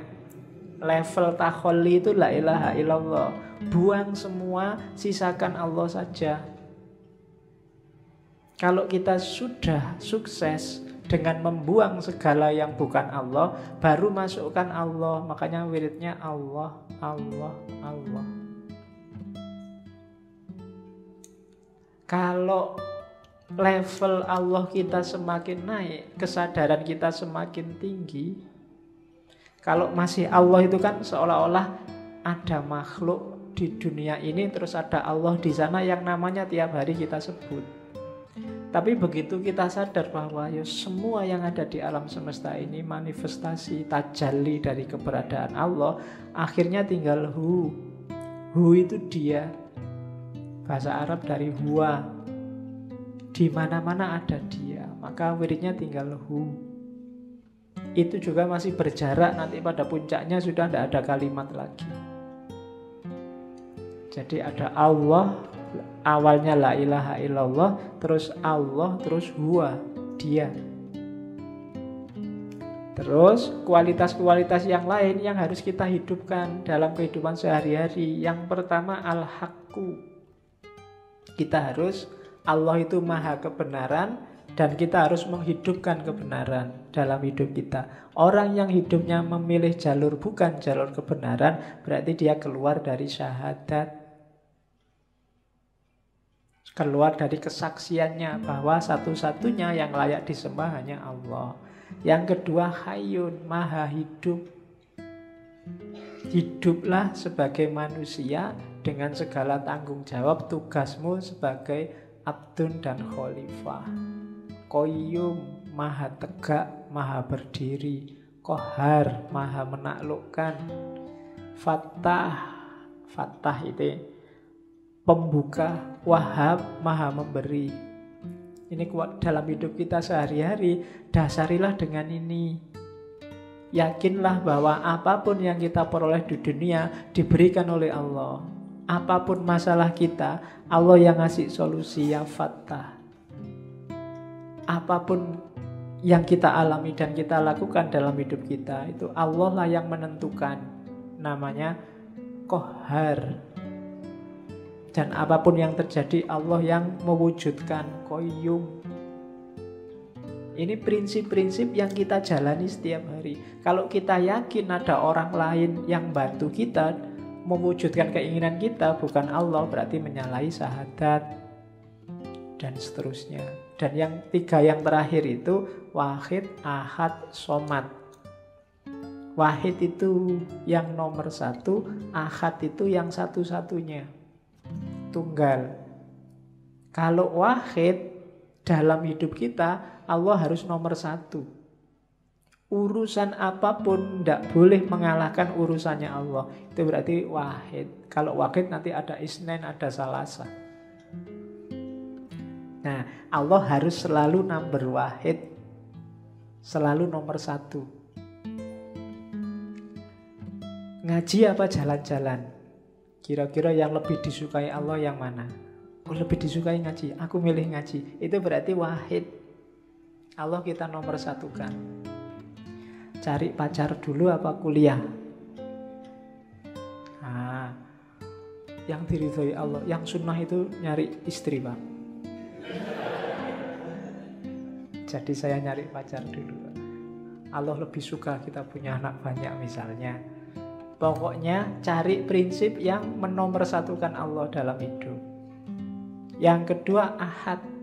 Kalau ahad itu ya Allah lah satu-satunya. Selama ini kita mendefinisikan tauhid itu Allah yang ahad, ya, yang maha esa, yang tunggal. Cuma dalam prakteknya yang membuktikan bahwa kita yakin Allah ahad itu Allah yang wahid. Ketika Allah kita nomorsatukan dalam hidup kita. Buktinya apa bahwa Allah itu wahid? Allahus somad. Qul huwallahu ahad, Allahus somad. Buktinya Allah ahad itu Allah wahid. Buktinya Allah wahid, Allah somad. Allah satu-satunya tempat kita bergantung.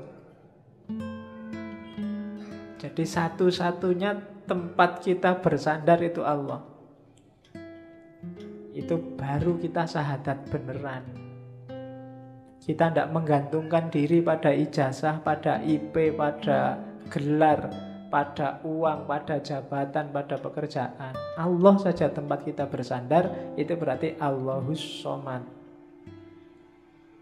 Ini kualitas syahadat nomor satu.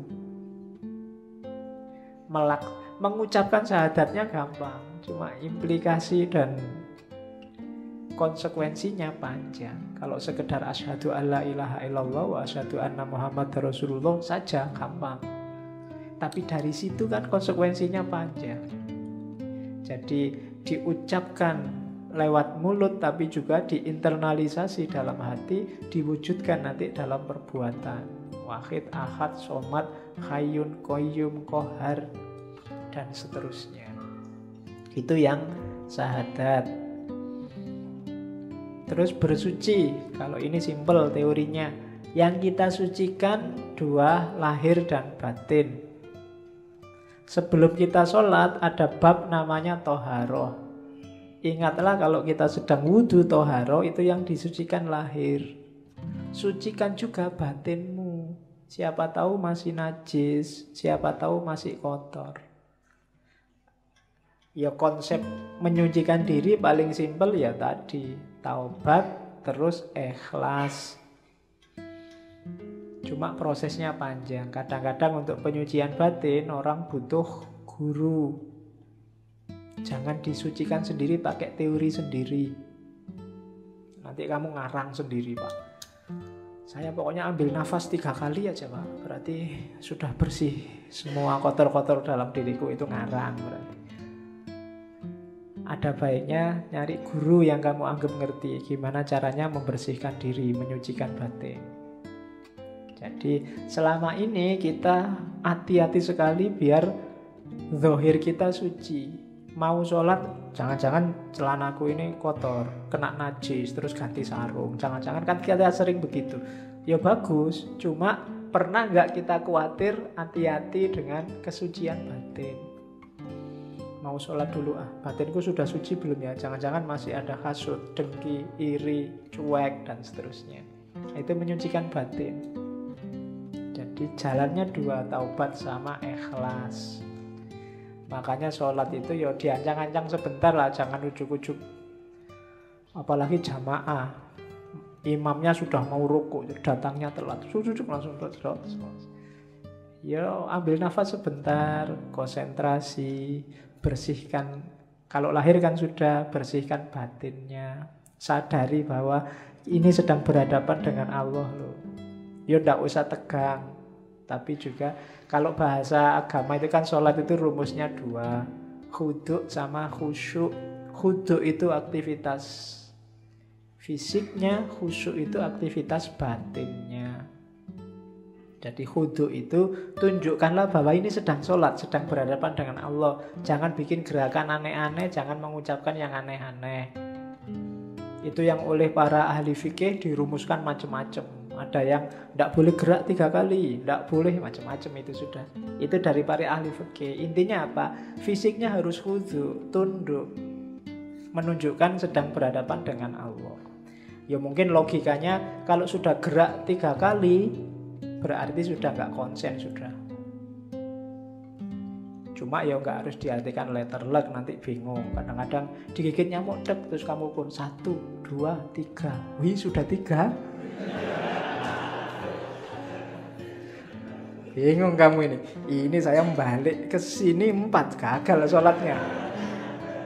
Tapi kalau nggak balik gimana? Masa gini terus? Oh, itu namanya kaku. Ya khudu' lah sementing. Ya gerak langsung gini kan tidak apa-apa. Asal geraknya nggak gini-gini dulu, apa gini-gini dulu. Ya. Ternyata tidak apa-apa. Harus 3 gini-gini dulu ya enggak. Itu namanya tidak khudu'. Jadi asal khudu' sama khusyuk. Oke, itu untuk penyucian. Nah ini yang unik. Minggu depan kita perdalam versi Jawanya. Sholat. Ya nanti dijelaskan panjang tentang sholat 5 waktu ya. Dalilnya Syekh Abdul Qadir Jailani, sholat itu ada 2 jenis. Sholat lahir sama sholat batin atau sholat kolbu.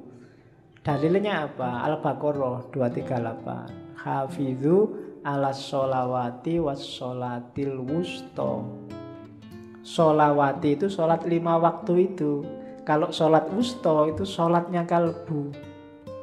Kenapa disebut sholat wusto? Karena kalbu itu letaknya di tengah-tengah tubuh kita. Dan kalau kita sholat fisiknya, kalbunya harus sholat. Karena ada hadisnya Nabi itu, la sholata illa bihuduril kolbi. Ya meskipun dalam prakteknya susah, kita kadang sholat itu pikirannya melayang kemana, kolbunya juga ikut kemana. Nah, padahal nilainya sholat ketika kolbunya hadir. Dan sholat itu kan berhadapan sama Allah, namanya munajat. Munajat itu bahasa gaulnya curhat. Ketemu, curhat, ngobrol sama Allah. Dan pasti tidak lewat mulut. Curhat kita sama Allah itu pakai hati. Makanya ada wassolatul wusto. Dan ada sholat kolbu. Nah, dirumuskan oleh Syekh Abdul Qadir Jailani, kalau sholat wajib yang lahir itu cuma 5. Sholat kolbu inilah yang anytime, yang harus kita bawa tidak hanya waktu sholat, tapi di luar sholat. Kolbu kita yang tadi waktu sholat hadir juga harus sholat di luar waktu sholat. Sholatnya apa sih kolbu kita itu? Ini loh. Jadi sholat kolbu itu tidak ada waktunya, terus-terusan. Ini yang sholat tanha anil fasya' wal mungkar, itu sholat kalbu. Biar sholatnya tidak fisik saja, dilakukan terus-terusan. Yo, simbolisnya masjidnya itu hati. Harus berjamaah. Berjamaah itu apa? Seluruh anggota tubuh, seluruh batin harus ikut. Kemudian imamnya apa? Ketundukan pada Allah. Kiblatnya apa? Ya Allah yang ada di mana-mana. Jadi kalau sholat wajib yang 5 waktu, simbolisnya sama semua ngadep kiblat. Tapi sholat kolbu ini karena di mana-mana ada Allah, ya segala aktivitas kita, saya ngaji ngadep ke timur, kamu ngadep ke barat, ada yang ngadep ke utara, ada yang ngadep ke selatan. Kalau ini dalam rangka tunduk pada perintahnya Allah, itulah sholat kolbu. Wajahnya Allah ada di mana-mana. Jadi hidup yang selalu mempertimbangkan apa keinginannya Allah, apa yang dimaui Allah. Itulah sholat kolbu. Prinsipnya apa? Katanya Syekh Abdul Qadir Jailani, iyyaka na'budu wa iyyaka nasta'in. Sehari-hari hidup kita bawalah iyyaka na'budu wa iyyaka nasta'in. Hanya padamu ya Allah aku tunduk, aku menyembah, dan hanya padamu aku minta tolong. Jadi meskipun keluar dari masjid, sudah selesai sholat wajibnya, kolbunya harus tetap sholat. Tetap iyyaka na'budu wa iyyaka nasta'in. Inilah nanti kualitas sholat yang bisa tanha anil fahsya wal munkar. Jadi kalau kalian heran, Pak, ini ada orang sholat wajibnya rajin, tiap hari ke masjid, 5 waktu gak pernah telat, tapi kok masih mau korupsi ya? Masih mau menyakiti orang lain ya? Kata-katanya masih menyakiti hati orang lain. Nah, itu yang sholat baru fisiknya, kalbunya belum sholat. Katanya si Abdul Qadir Jailani, ya harus sholat kolbu. Tidak hanya di masjid, tapi setiap detik kehidupannya isinya adalah sholat. Itulah nanti yang disebut sholat batin. Zakat sekarang, namanya aja ibadah. Ada zakat batin. Zakat batin itu yang jelas menyucikan harta dan diri. Jadi zakat itu kalau istilah di kitab itu sedekah yang indah.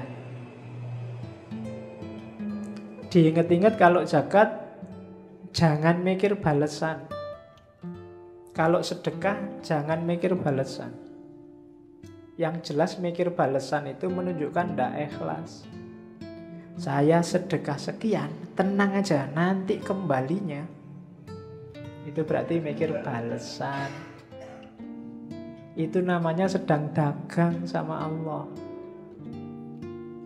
Mana uangnya? Semua sini. Kita sedekahkan. Tunggu aja, besok akan kembali berkali-kali lipat. Nah, itu mikir kembalian. Apalagi kembalian yang lebih banyak daripada yang dibayarkan. Itu namanya dagang. Jadi rumus pertama orang zakat, jangan mikir kembalian. Terus rumus kedua apa? Zakat ini satu, termasuk sedekah, satu jalan untuk menaklukkan ego. Orang itu biasanya sama miliknya itu melekat. Duitku, milikku. Jangan sentuh milikku, hati-hati tak sikat kamu. Nah, itu kan orang biasanya gitu egoisnya. Motorku, habis dipinjam temenmu terus enak aja minjem, bannya gembos, bensin gak diganti. Itu kan ciri manusia kan gitu, melekat sama kepemilikannya. Perintah zakat, perintah sedekah itu latihan membunuh egomu yang tadi melekat sama dunia itu loh. Latihan dipisah, itu antara lain lewat zakat. Dan jangan dikira kamu zakat, kamu sedekah itu nolong orang. Berapa kekuatanmu untuk bisa nolong orang? Kalau Allah mau, orang itu bisa dibikin kaya semua. Enggak. Kalau Allah mau nolong, dan Allah pasti bisa nolong, orang miskin sudah ditolong semua. Itu urusannya bukan kamu yang nolong, itu ujian dari Allah. Melatih egomu menunjukkan keikhlasanmu. Jangan dikira, wah, setelah dia miskin, sekarang tak tolong, baru dia kaya. Enggak, bukan kamu yang bikin dia kaya. Jadi kalau Allah mau, semua kebutuhan orang fakir miskin akan terpenuhi. Maka kalau berzakat, jangan niat bantu. Jangan salah, kamu membantu orang karena kasihan, itu juga termasuk ada kesombongan di situ. Emangnya Allah tidak bisa nolong dia? Pasti bisa. Maka kalau kamu zakat, niatilah lillahi ta'ala. Karena Allah perintah saya zakat. Kenapa? Aku itu cuma hambanya Allah kok. Kalau aku punya sesuatu, itu berarti titipan dari majikanku. Siapa? Allah. Hamba itu kan tidak punya apa-apa. Dia miliknya majikannya. Maka semua yang dimiliki hamba itu hakikatnya titipan dari Allah. Tidak layak kita merasa itu hak milik. Dan seorang mukmin sejati tidak pernah mikir selain Allah. Maka apapun yang terjadi dengan dunianya, termasuk berkurangnya hartanya, bagi dia sama sekali nggak masalah. Tidak menggelisahkan. Meskipun bolak-balik di rumahnya ada orang minta-minta, semuanya dikasih seikhlasnya dia. Kan kita sering kan ada orang minta, orang ngemis lah, ada orang di rumah, orang ngamen lah, yang sering bikin kita sebel itu kan. Dari pesantren mana datang, kita wawancarai sampai setengah jam, ngasihnya cuma 5.000. Ini pesantren mana, buktinya mana, suratnya dari Pak RT mana suratnya. Nanti akhirnya, wah saya tidak percaya nih mas, ini untuk ongkos saja 2.000. Sering kan kita gitu, pelitnya kita. Oke, ya seandainya ditipu emangnya urusan kita. Kasih aja kalau ada loh ya, kecuali kalau sama-sama tidak punyanya. Mohon maaf ya mas, bukannya nggak mau ngasih, saya juga tidak punya. Tidak apa-apa.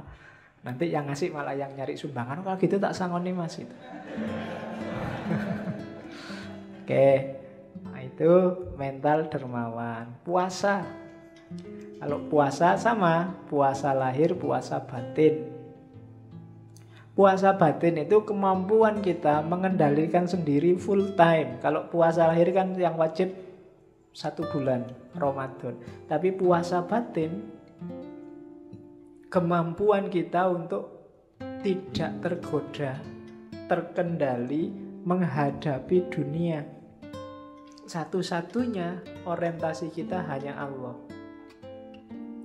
Pingin sih ini, tapi kalau ini Allah tidak suka. Tidak aku Allah saja. Pingin sih itu, tapi kalau kayak gitu Allah tidak suka. Tidak Allah saja. Itulah puasa batin. Kalau puasa batin, anytime. Kayak sholat tadi. Kalau yang lahir sih cuma yang wajib 1 bulan Ramadan. Puasa batin katanya Syekh Abdul Qadir Jailani ya bisa batal juga. Batalnya apa? Kalau kita tergoda oleh dunia berarti saat itu kita batal. Kalau batal gimana? Ya dimulai lagi dari awal. Jadi itulah puasa lahir dan puasa batin. Terus haji. Haji saya nggak sempat nerjemah, tak potong aslinya. Kalau haji syariat kita sudah tahu ada manasiknya. Kalau haji hakikat gimana? Fazadahu wa rokhilatahu awalan al-mailu ila sohibit talqin wa akhodahu minhu. Ini maksudnya apa? Untuk haji rohani, haji itu kan perjalanan suci. Perjalanan suci kalau rohani namanya suluk. Adanya di mana? Tasawuf. Jadi haji rohani itu ya para sufi yang melakukan riyadhah. Yang pertama apa? Carilah guru yang ngerti untuk belajar. Setelah itu apa? Summa mulazamata dzikri bil lisan. Setelah itu amalkan dengan lesanmu. Setelah itu wa mulahadzatu maknahu. Perhatikan maknanya hatta tahsila hayatal qalbi lahu. Zikir dengan lesan, perhatikan maknanya karena zikir ini bisa menghidupkan kolbu. Kalau kolbu sudah hidup dengan zikir lesan, summa yastahilu bi dzikril batin. Batinmu akan zikir juga. Hatta yusaffihi mulazamata asma'is sifat. Sampai kemudian batinmu yang tiap hari zikir itu menemukan nama-nama, menemukan tajallinya Tuhan. Fatadhura ka'batas sir. Sehingga tampaklah Ka'bahnya yang hakiki, Ka'bah tasir, Ka'bah rahasia. Ka'bah rahasia itu apa? Batinmu, hatimu. Bi anwaris sifat. Dengan cahaya sifat-sifat Allah. Dan itu ada ayatnya. Allah itu kan ketika nyuruh Ibrahim sama Ismail untuk bangun Ka'bah kan pertama-tama disuruh mensucikan batin. Wa ahidna ila Ibrahima wa Ismaila antahhiro baitiya lit-taifina. Jadi bukan bangun tapi menyucikan. Menyucikan Ka'bah. Ka'bah yang di mana? Di dalam dirimu. Makanya dulu Syekh Hamzah Fansuri berjalan kemana-mana sampai Mekah, sampai Thailand, sampai nyari Ka'bah, nyari Tuhan. Di dalam Ka'bah pun tidak ketemu. Ketemunya di dalam hati. Itu Ka'bah itu sir. Tawaflah di sana. Kalau nggak ada kesempatan haji lahir, haji batin. Syukur-syukur bisa dua-duanya, lahir dan batin. Nah itu kalau haji. Kalau zikir, ini ibadah semua. Kalau zikir, nggak saya baca ya, langsung ringkas. Ada zikir lisan, ada zikir nafas, ada zikir qalb, ada zikir ruh, ada zikir sir, ada zikir khafi, ada zikir ahfal khafi. Itu dari luar semakin ke dalam, semakin ke dalam. Saya jelaskan agak cepat, nanti dengarkan rekamannya lagi. Yang pertama zikir lesan, gampang. Mulutmu menyebut asmanya itu zikir lesan. Tujuannya apa zikir lesan? Mengingatkan hati. Yudzakirul qalb, biar gak lupa sama Allah, dibantu oleh lesannya. Karena hati ini sering bolak-balik. Kalau kualitasnya sudah bagus, zikir nafas. Zikir nafas itu zikrun ghairu mafsmu. Kalau hatimu bilang Allah, kamu bisa merasakan. Mulutnya diem. Tapi di sini Allah, Allah itu zikir nafas. Orang bilang suara hati. Kayak ada film yang bisa mendengarkan hatinya orang ngomong. Kata hatimu apa? Wah kedengeran. Itu nafas. Jadi zikir nafas itu ya sama sebenarnya kayak mulut tapi yang membunyikan sini. Kayak perasaanmu ngomong Allah, Allah itu zikir nafas. Naik level lebih dalam zikir qalb. Zikir qalb itu tidak lagi cuma ngomong Allah, Allah, tapi hatinya mulai mengamati hakikat Allah, kebesarannya sama keindahannya. Itu zikir qalb. Semakin fokus, semakin konsentrasi pada Allah. Tidak hanya mengucapkan Allah. Itu zikir qalb. Yang keempat zikir ruh. Zikir ruh itu musyahadatu anwari tajalliyatis sifat. Zikir ruh itu ketika orang melihat apapun, yang terlihat hanya Allah. Itu ruhmu berarti zikir terus. Kamu lihat pohon, Allah yang terlihat. Lihat makhluknya apapun, Allah yang terlihat. Itu zikir ruh. Berarti kemana-mana ruhmu berzikir. Karena selalu di mana-mana kamu lihat Allah. Kamu selalu ingat Allah. Itu namanya zikir ruh. Semakin dalam ada zikrus sir. Itu semakin, kalau tadi apa-apa yang dilihat hanya Allah, kalau ini sudah fokus ke Allah saja, akhirnya memahami rahasia di balik apa-apa tadi. Tidak lagi fokus di apa-apanya. Tidak lagi fokus di tumbuhannya, di hewannya, di manusianya. Tapi rahasia di balik ciptaan itu, di situ ada Allah. Itu namanya zikir sir. Sudah mulai fokus ke Allah saja. Semakin dalam namanya zikir khafi. Kalau zikir khafi ini bukan lagi tajallinya Allah yang jadi fokus. Kalau tadi kan yang roh itu yang dilihat tajallinya Allah, terus masuk ke sir, rahasia dari tajallinya Allah itu yang difokusi. Kalau sudah khafi, Allah saja. Hakikatnya itu Allah itu apa? Makanya ada istilah fi maq'adi sidqin. Tempat duduk yang benar. Maksudnya posisi dan hakikat Allah itu apa? Itu zikrul khafi. Sudah tidak ada apa-apa lagi yang dipahami, difokusi, cuma hakikat Allah. Baru yang terakhir zikru ahfal khafi. Khafi itu samar, samar yang paling samar. samar yang paling samar itu fana. Bahkan dirinya sendiri nggak ada, yang ada hanya Allah. Itu zikir ahfal khofi. Dan 7 level zikir ini sifatnya hierarkis. Semakin naik kelas, semakin naik kelas. Diteorikan nggak ada gunanya, praktekkanlah. Ya, batinmu, hidupmu, sampai dirimu sendiri lenyap, yang ada hanya Allah. Berarti sampai ke level fana. Namanya zikru ahfal khofi. Terus bagian akhir dari kitab itu Syekh Abdul Qadir Jailani mengingatkan, hati-hati ya, kalau kita sudah jadi orang baik, sering-sering ada penyusup. Penyusupnya itu apa? Sifat-sifat buruk yang kita tidak sadar. Orang baik yang tersusupi sifat buruk, ya karakternya berarti dia sekarang jadi orang buruk. Dan itu katanya Syekh Abdul Qadir Jailani, contoh hadisnya banyak. Misalnya, marah itu merusak keimanan sebagaimana cuka merusak madu. Al-ghadabu yufsidul iman kama yufsidul khallu pada madu. Jadi hati-hati ya orang beriman, ojo nesunan, ojo ngamuan. Kalau kamu ngamuan, imanmu rusak. Jangan beragama dengan marah. Marahmu itu merusak imanmu sebagaimana cuka merusak madu. Ini hadis populer sebenarnya.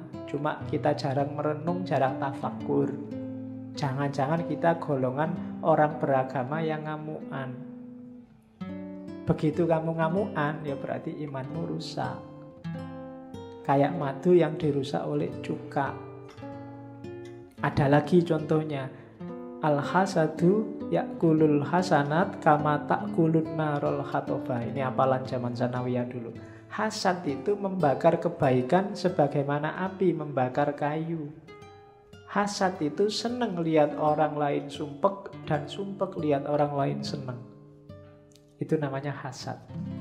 Kalau kamu hasad, kebaikanmu habis terbakar. Ada lagi, ghibah. Ini yang mungkin kamu jarang dengar ya. Al-ghibatu asyaddu minas zina. Ghibah itu ngomong orang lain, menggunjing yang tiap hari kita lakukan lewat Facebook, WA. Itu asyaddu minas zina. Lebih buruk daripada zina. Dahsyat ya. Tapi jangan dibalik ya. Daripada kita ghibah, zina aja lah.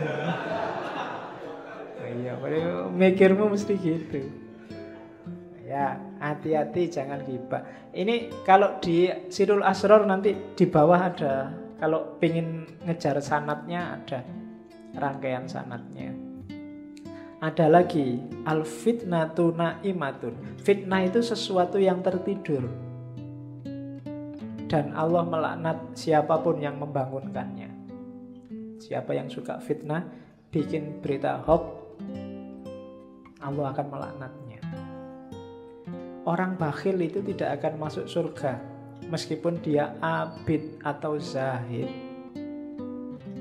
Ada lagi, riya itu syirik khafi, syirik yang tersamar. Ada lagi, para pemfitnah itu tidak akan masuk surga. An-nammamu la yadkhulul jannah. Ini hadis-hadis yang menunjukkan sebaik apapun kamu, kalau menyusup dalam dirimu sifat-sifat buruk, maka tidak ada gunanya kebaikanmu semuanya. Ibadahmu, kesolehanmu, segalanya akan rusak kalau dia masuk sifat-sifat buruk. Namanya orang-orang yang mufsidin, rusak dan merusak. Maka hati-hati dengan moralmu, mentalmu. Oke, ini kalimat penutup. Kalau di Sirrul Asror, yang bagi ayyakuna lisaliki fatonan basiron nadhiron ila khawatimil umur. Seyogyanya, karena kita di Jogja, nah, ya kan yang bagi kan se-Jogjanya, masuk se-Solonya kan enggak. Oke, sejogjanya seorang salik itu harus fatonah, pinter, cerdas, basiron, mampu membaca realitas rohani, itu basiroh. Nadhiron, mampu melihat realitas materi. Ila khawatimil umur, hingga ke hakikat segala sesuatu. Jangan tertipu seorang salik. Wa yatafakkaru fi idbariha, dan berpikir, bertafakur, mencari hikmah terhadap peristiwa yang sudah terjadi. Walayah tarro bidzohiril ahwal, dan tidak tertipu dengan zohirnya sesuatu, zohirnya satu kondisi. Jangan ketipu dengan lahirnya. Faqodittafaqo ahlat tasawufi, dan sudah bersepakat, sungguh telah sepakat para ahli tasawuf, annasalika ilal ahwal yahfalu an mukhawwiliha, bahwa seorang salik yang hanya ambisi mengejar ahwal, biar dapat karomah, biar naik derajatnya, biasanya melupakan orang yang memberikan ahwal, yaitu Allah. Itu salah satu ketertipuannya. Kayak seperti firman Allah, fala ya'manu makrallahi illal qaumul khasirun, dan tidak akan merasa aman dari tipu daya Allah kecuali orang yang rugi. Jangan merasa sudah benar, sudah selamat, sudah pas, karena kalau kita merasa itu kita akan rugi. Sebagaimana dalam hadis qudsi selanjutnya, peringatannya Allah pada Nabi Muhammad, ya Muhammad, basyiril mudhnibina bi anni wafurun wa anziris shadiqina bi anni ghayurun. Wahai Muhammad, gembirakanlah orang-orang yang berdosa, karena aku ini maha pengampun.